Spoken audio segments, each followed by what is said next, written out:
Throughout the pandemic, doctors have warned that people with underlying conditions may be a higher risk for contracting the virus. ABC4's Curtis Booker spoke with a mom whose son survived COVID-19 as a type 1 diabetic and the impact it's had on their family. Jennifer Draney and her son Spencer both diagnosed with type 1 diabetes. While Jennifer has been able to dodge the virus so far, her son hasn't been so lucky. He got it in September 2020 and he was extremely ill, like the sickest I've ever seen him. Draney is a volunteer advocate with Utah's chapter for Insulin for All and says her son was diagnosed with type 1 diabetes about 4 years ago.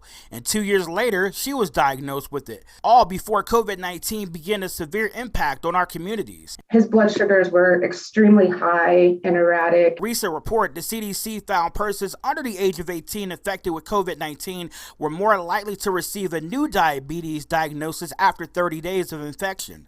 For Spencer Draney, already diagnosed with type 1, the experience of having COVID was like a nightmare. He had terrible wheezing, so he was on albuterol.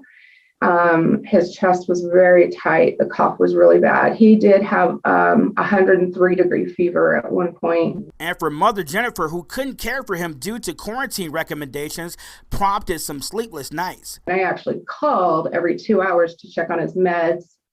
And I went through a drive-through pharmacy and I got him a finger pulse ox machine. Draney says throughout all of the precautionary measures taken, luckily her now 20-year-old son was able to fight the virus. But there were some scary moments while monitoring his blood sugar readings via an app. So if it started to skyrocket, which it often did, I would call and wake him up. That was, exhausting to be in that room by himself. And to keep going and feeling that tired. Again, that was ABC4's Curtis Booker reporting. Spencer has since gotten all 3 vaccination shots. For now, Draney says she and her family will continue to take all of the necessary measures to stay clear from the virus, as well as advocate for more accessible care for people with type 1 and type 2 diabetes. Well, crews are finishing repairs on a water main break in South Ogden. The 36